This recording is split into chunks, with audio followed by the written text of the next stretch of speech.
Hey everyone, I'm Hallease, a digital storyteller and video producer. And I'm Mr. Hallease, and sometimes you just feel like dancing. Okay. And welcome to the Stumblewell podcast. A couple just talking about things. Nonsense, really. Yeah, that married couple you know that talks about stuff.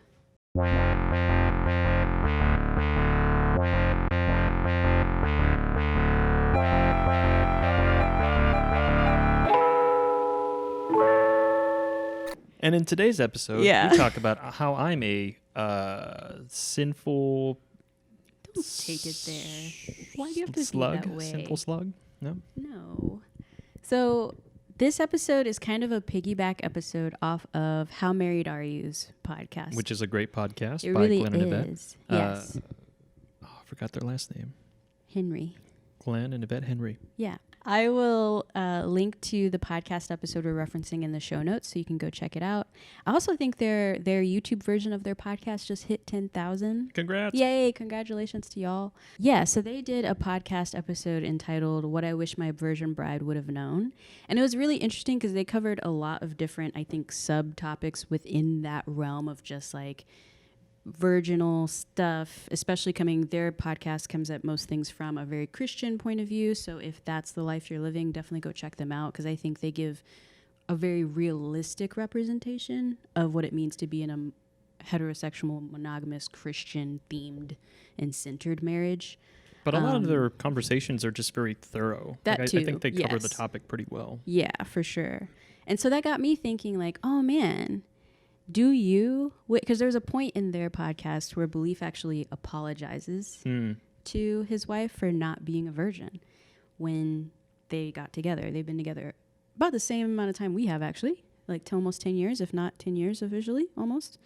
And so he like realizes like what he gave away to someone else, essentially. And like takes a moment. Because he didn't realize it in the moment, obviously. Yeah, obviously. And just like apologizes to her in the podcast for not being a virgin. And I thought, wow, that's fascinating. Because she's a virgin. She was a virgin when they met. So, yeah, that got me thinking. Mr. Hallease. Mm-hmm. Hair flip. Do you wish that I had been a virgin when we started dating? And then posing the question to you. Yeah. Vice versa. Yeah.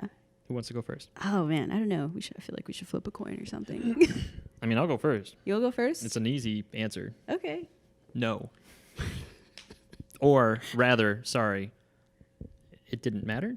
And again, we had kind of talked about this as a probing topic earlier, but the biggest thing for me is that I just didn't want to know. Oh, man. And we're going to tap into this well a lot today. Yeah. Oh, no, because we're going to tap into this well that I'm about to. So my insecurities. Okay. Like my physical insecurities. Okay. I just didn't want to think about your previous partners. Like, I just didn't want to think of you. Obviously, you were a sexual creature, but I didn't want to think of you as a sexual creature or someone engaging in sex with somebody who wasn't me.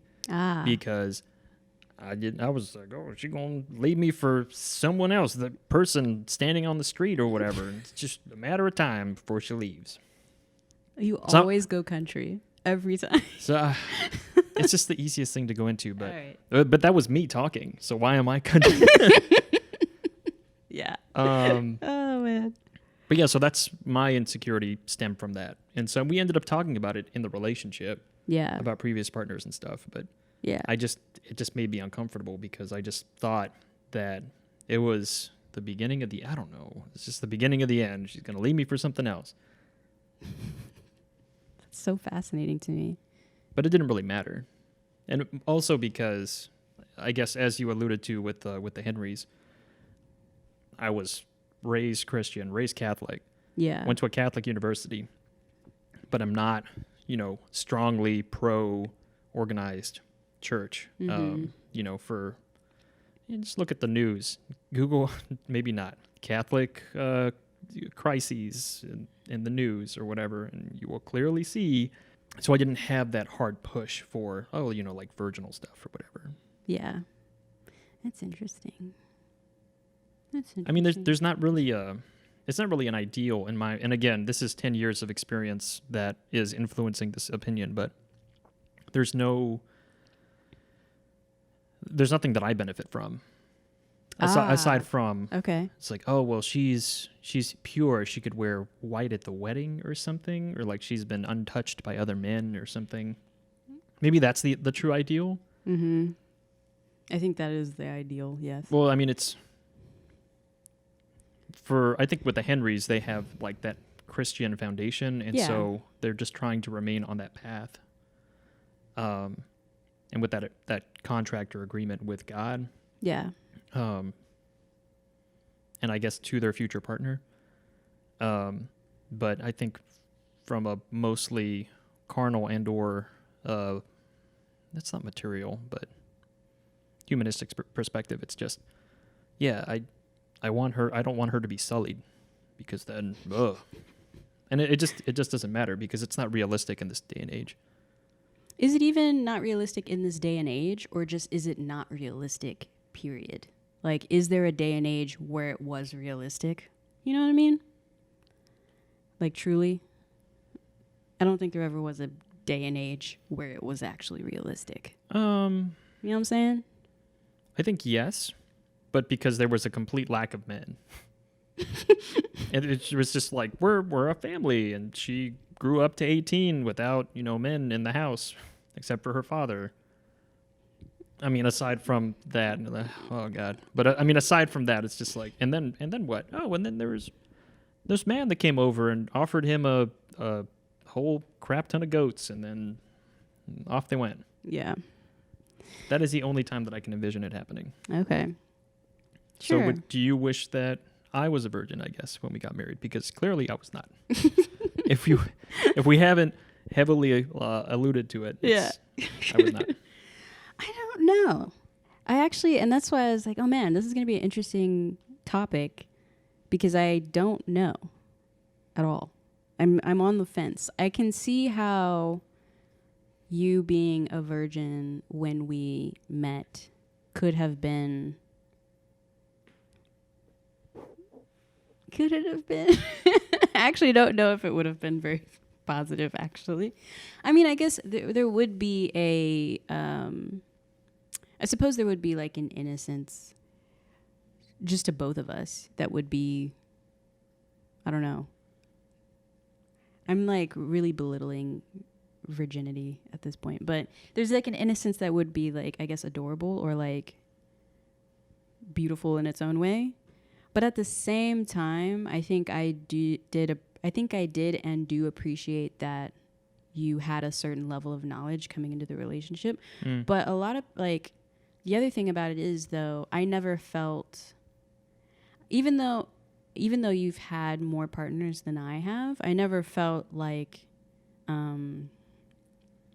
what's the word? I never felt like jealous or like thinking about, like the same way you're talking about insecurity. Mm-hmm. I never had That's just my fragile masculinity, I think. Okay, yeah, so I never had that level of like insecurity about you having previous partners, and I think part of that is because socially, like it's kind of more expected that men aren't virgins very long. So you're wild oats. Yeah, and so to me, it's not. I think it's something that I didn't ever really expect of anybody I was with. Actually, like it's something I didn't go into dating thinking that like I would want this person to, you know what I'm saying? That it was an ideal or something that you would carry. Yeah, and which is fascinating because I grew up in the church. Like I grew up in the black church for all of my life, and so yeah, it is very interesting that I actually didn't come into the dating world with that preconceived notion. I don't think there's, I am not knocking virginity. I think there is something to, like, if you come into the marriage or you come into a relationship and you're saying, no, I'm saving myself for marriage. I think that's a goal. Like, I think that's something that if that's something that you're striving towards, it's great. I mean, I'm going to support it. Yeah. There's definitely a clean slate situation. I remember when I was in college, I did know some people who had, and most of them were guys. They weren't girls. young men who had decided like, yeah, I'm not engaging in this until I get married. I have like a promise ring that I got from wherever, James Avery or something, and like doing that whole situation. And I found it very fascinating. I was like, that's cool. But then I was also just kind of like, why? But now that I have been with someone, the same person, for so long, I can see, like, in hindsight, I definitely can see how, yeah, coming into a relationship without any prior, whether those relationships that you had prior were good or bad, like without any of that stain of previous. In so few words, let's be okay. So getting away from the ideal a little bit, right? Most people do have a few sexual partners before they find the person that they end up spending the bulk of their life with. Obviously, we're talking about this from a monogamous sense as well. Like, there's people that have open relationships and stuff. But, like, coming into a long-term relationship, whether you like it or not, you are going to bring into it past experiences because it's your lived experience. And if you had bad sexual experiences in your past, right, that is going to dictate how you then engage with the person you are currently with. And I think there's been examples of that in our relationship, on both sides. So, like, that's the thing. So I think there is a beauty, definitely. Like, my hindsight now that I'm older, I understand why wanting to wait and have just all of your experiences, good or bad, be with the same person. You know what I'm saying? Like, I understand that. Beepity beep beep beep beep beep beepity beep. Hey, everyone. Thank you so much for listening / watching this episode of the Stumblewell Podcast. Thank you. A few things. Like the video if you're watching us on YouTube. Also, please engage with us down below in the comments section. We really appreciate it. If you're listening to us, please rate us on whatever app you're listening to us on, because that's the other thing. Apparently, if they rate you on iTunes, that's how other people. Yeah, that like helps. Specifically, if you can rate us on iTunes, cool. But wherever you're listening to us, rate us on that platform. We gotta make our asks very Actually, is iTunes very tight and right. iTunes isn't going to be a thing anymore. I don't know. Apple's doing away with it. Rate us wherever you can, please. Just rate us, and ideally, preferably 4 or 5 stars. Then the last thing you can do is, if you want to take it a step further and really continue to just be part of the Stumblewell fam, if you will, hit us up on Patreon, patreon.com/Hallease. There you get early access to videos, private weekly vlogs from me. You also get early access to these podcasts before they go live. Oh my God. Also, we're almost at our goal, which is crazy. Yeah, we're probably almost there. I don't know. I'm looking at my watch, but either. I like the effect. We are almost at our goal, which means that the podcast will come back and be back weekly because we are almost at our goal. So please submit podcast ideas. Yes, if we're going back to weekly, which it looks like we will be because we're almost at our goal, then please give us podcast ideas, because low-key kind of didn't really think that we would ever hit the goal, and we did, and so now we have to have ideas. Anyway, check all that out, and now back to the podcast. Merch. Back to the podcast. Well, and so I understand, again, mature frontal lobe is fully matured. Chris understands that you want a level of self-control as a young man, because sex can rule your just lived experiences and can taint, and just that's the veil that you see everything through, because you are so pumped full of hormones that, again, discovering your body and all this other stuff, you're just like, that's just a thing that you're doing. But if you make the decision that I will not have it, let me actually engage in relationships, both platonic and romantic, without having that variable in play. Yeah. So I understand that, and it's a nice, it's not nice. It's just it's a good ideal to have. Yeah.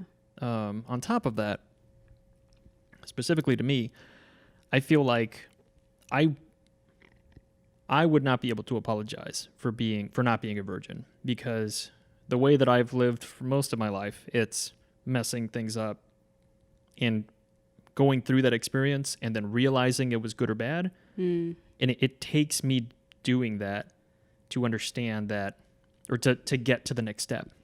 Yeah. So I had to fumble through, and again, the whole like poor self-worth thing. I had a loving family, supportive. I just didn't, like I was from a young age, I engaged in the ideal of romance. It's like, oh, what is it to be engaged in? Because it's everywhere in popular culture. It's in songs, it's in movies. Yeah. And I didn't see anybody, or no, nobody saw that in me until like kind of high school, and that was all superficial and kind of dumb. There was like maybe 1 or 2 girlfriends in high school, like senior year.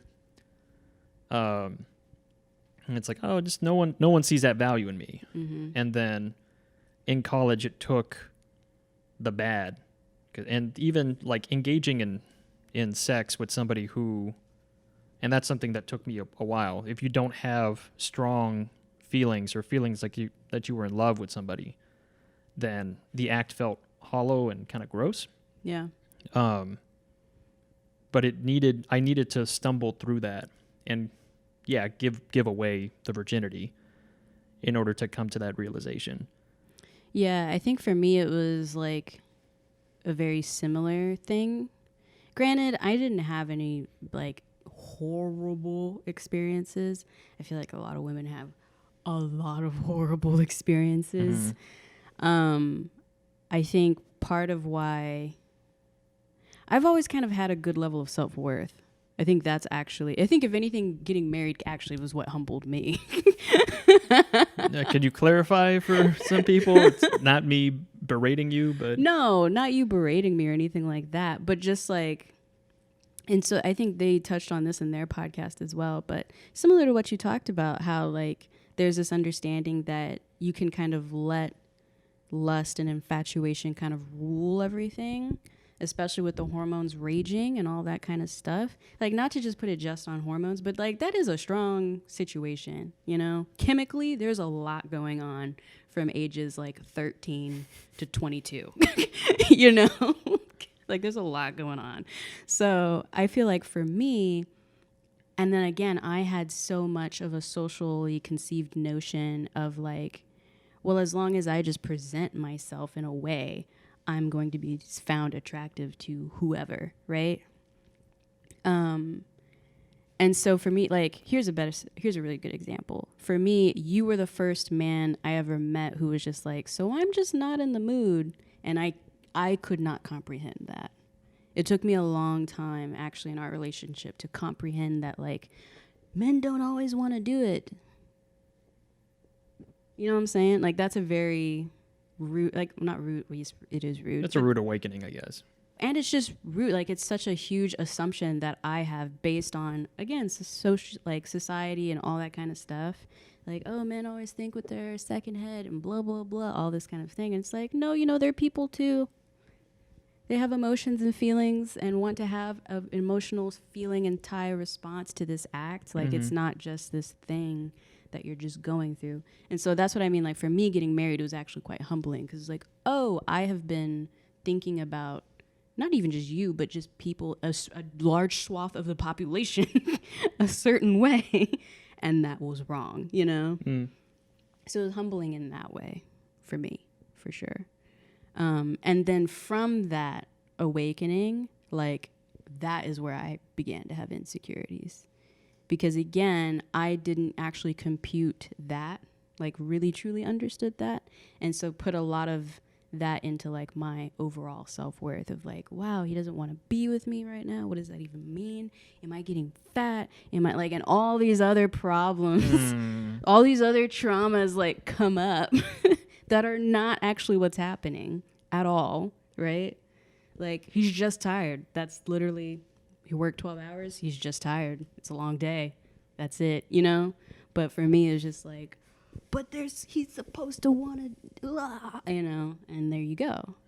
So for me, getting married was very humbling. Also because I think we got married, well, I was relatively young. We got married so young that for me too, I don't even want to call them men that I was with. I was with other boys, because I was young. They were in my age range as well.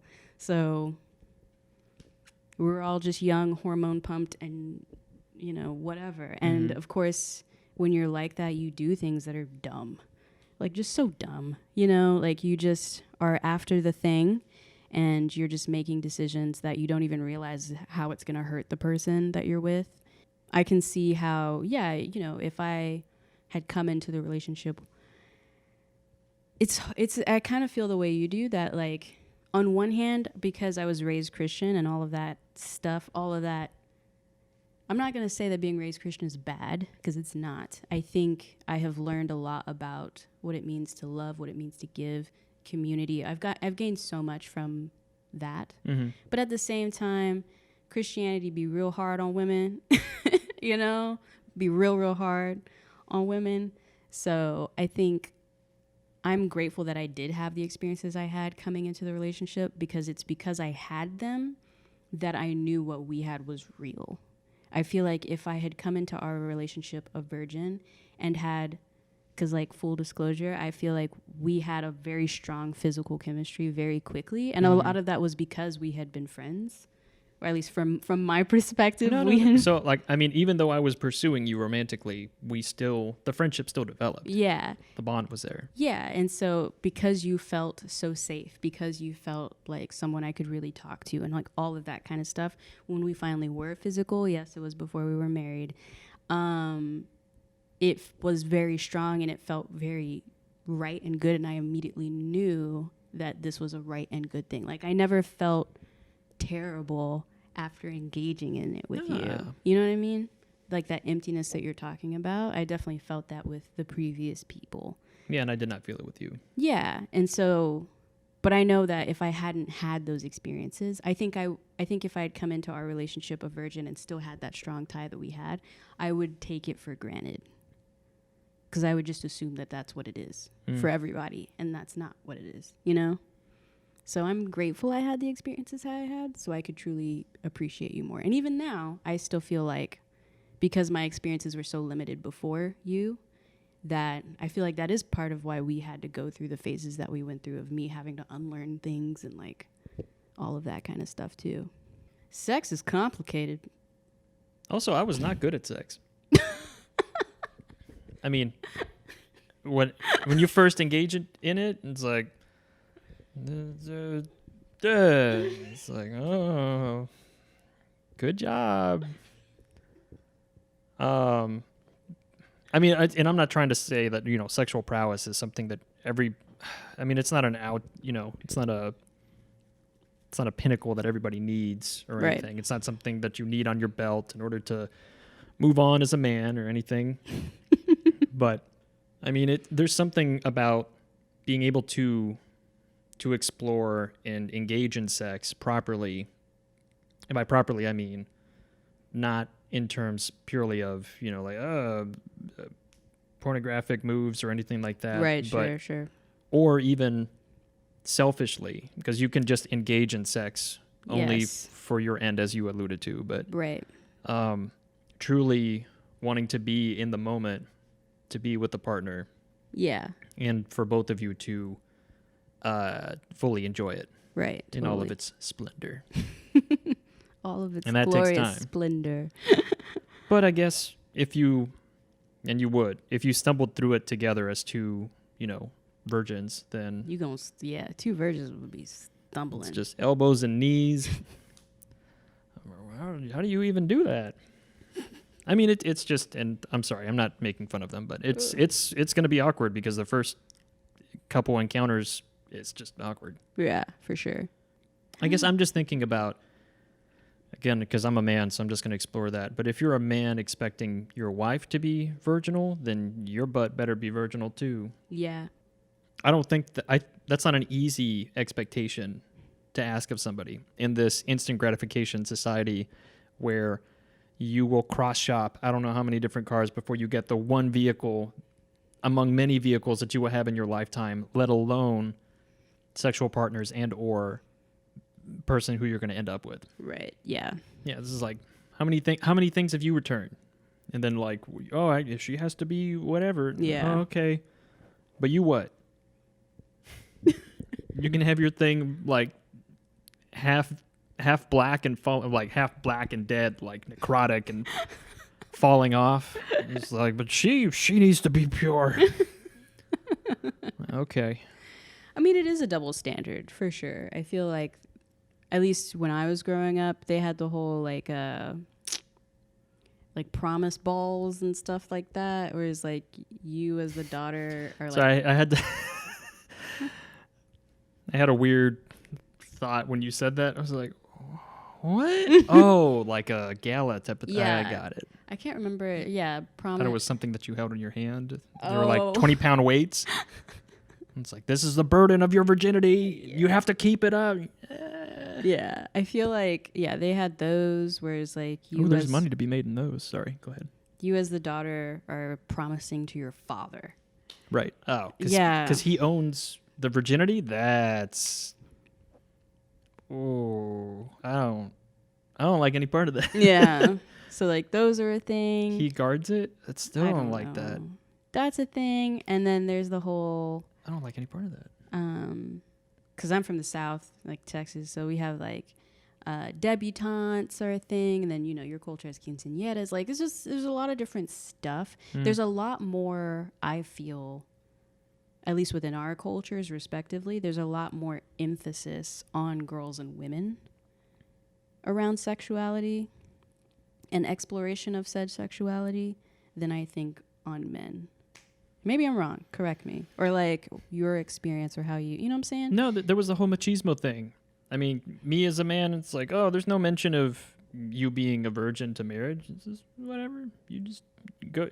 You're gonna go do what you're gonna do, and that's fine. It's just avoidance of the conversation altogether. Like, did your dad ever sit you down and be like, so here's how to not be reckless? You know what I'm saying? He didn't even talk to me about it, about the act. Really? Ever? I mean, I got the gist of it in school.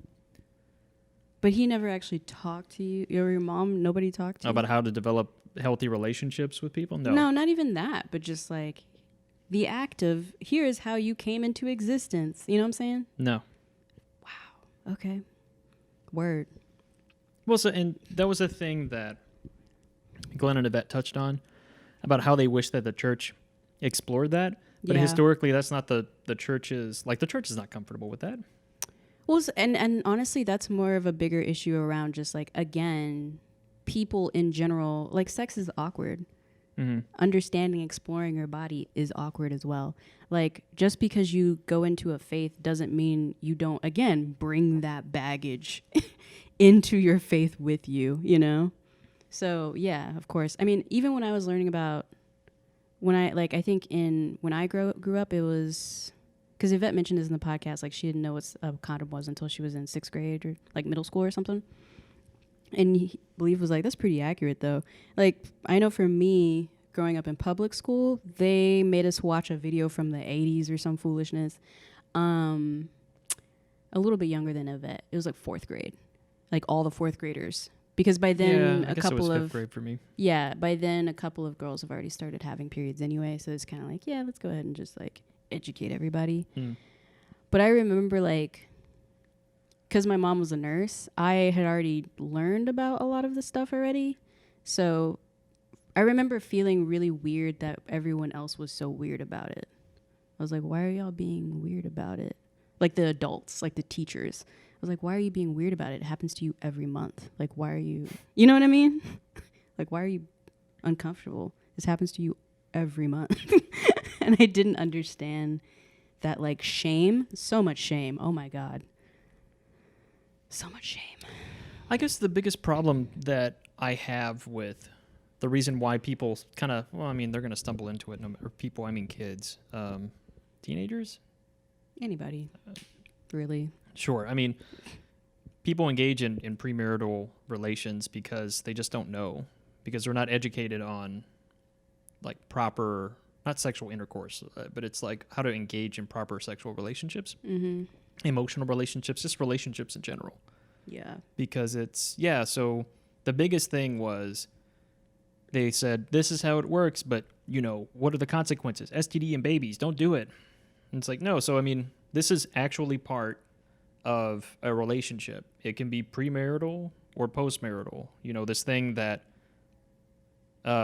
society concocted. It could be pre-giant party or post-giant party.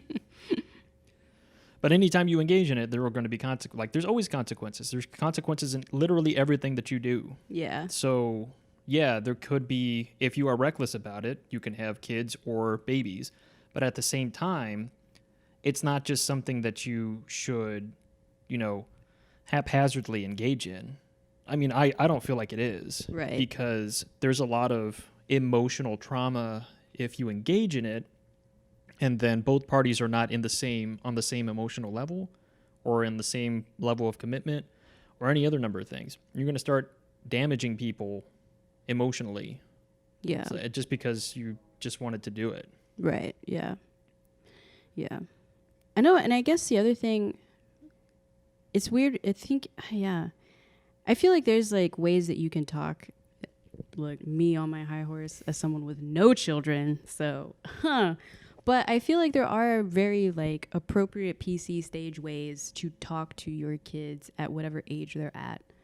Because I remember for me, oh yeah, definitely. I think I was maybe 6 or 7 when I pulled my mom inside and was just like, how are babies getting here? Because they're telling me storks and I know that's a lie. It's a bold-faced lie.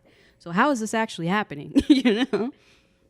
And my mom, being the nurse that she is, she was like, oh, well, men have penises, women have vaginas. And she like literally like pulled a napkin out and drew them for me and was like, and then the penises get hard and they go into the vaginas and it's a whole thing and blah, blah, blah. And then at the end of it, she just wrapped it up and and that's what married people do. And she just left it at that, because that was like age appropriate for where I was. Like, this is something that married people do.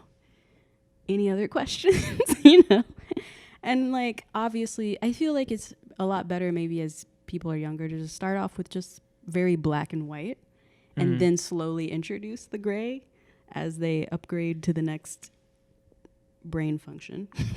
Maybe. I don't know. Maybe not. It's interesting, though, considering that my mom and dad are very religious and spiritual in that way and very like, I don't even know what the word is. I don't want to say conservative because that's like not the right word anymore.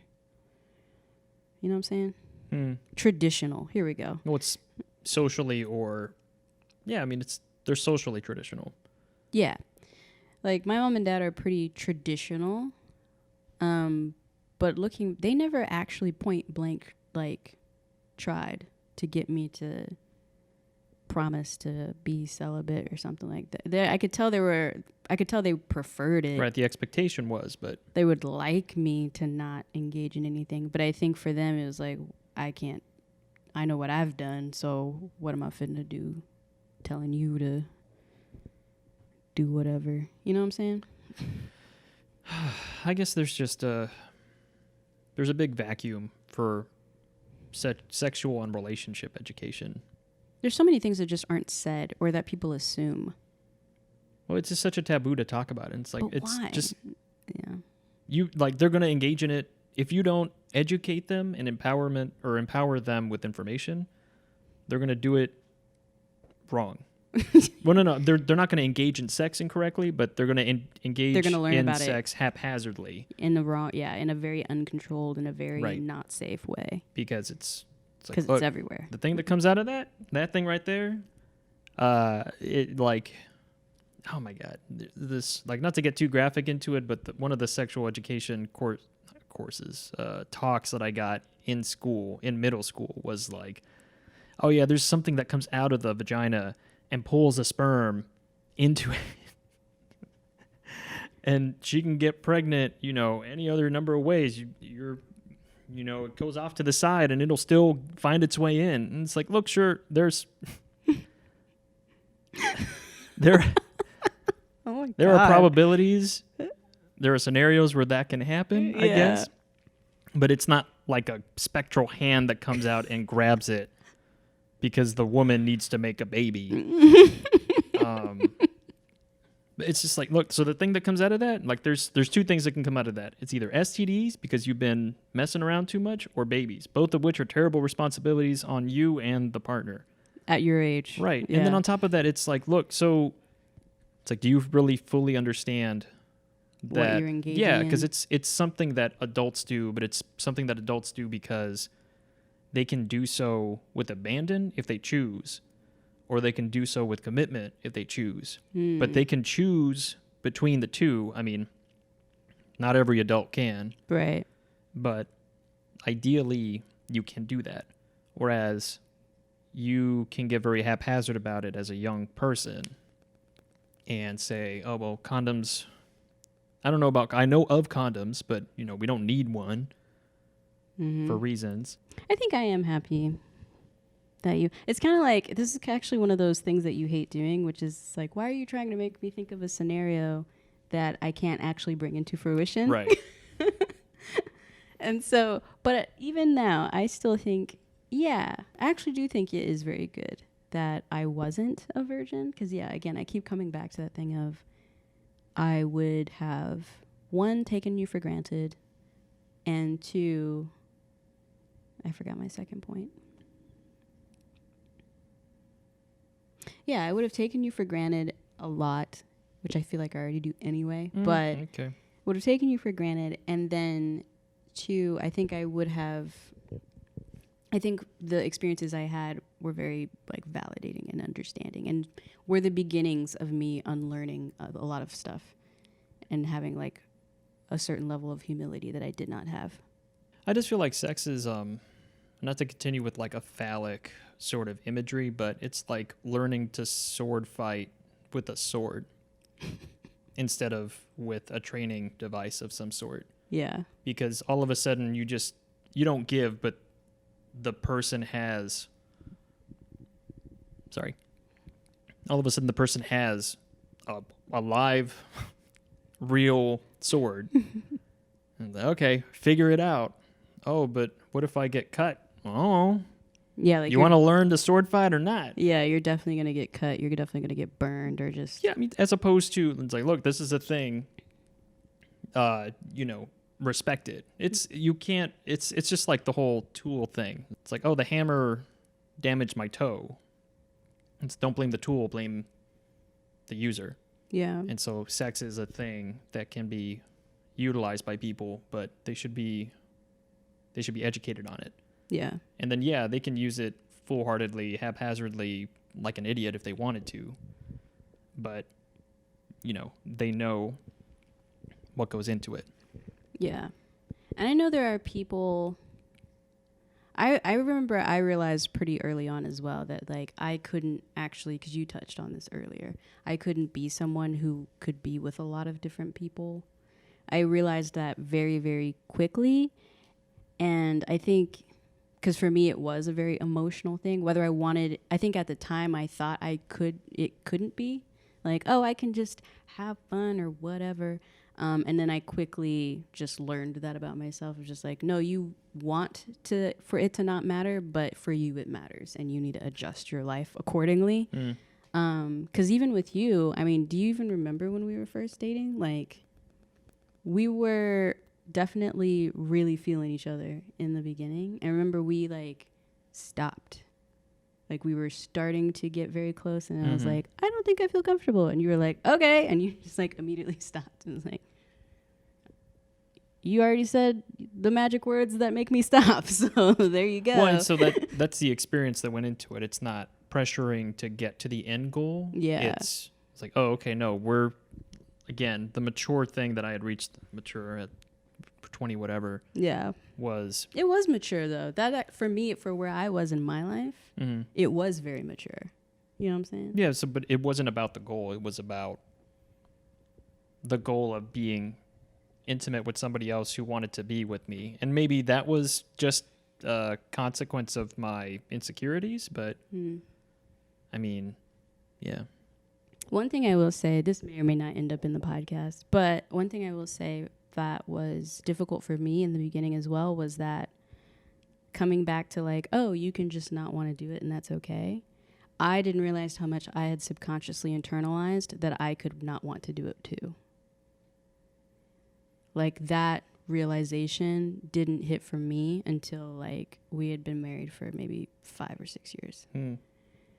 Which was why, again, I had a lot of like anger and resentment towards you, because I felt like, why are you doing, like later on I realized, oh, I'm mad because he's like, I'm doing more, or how do I even say this?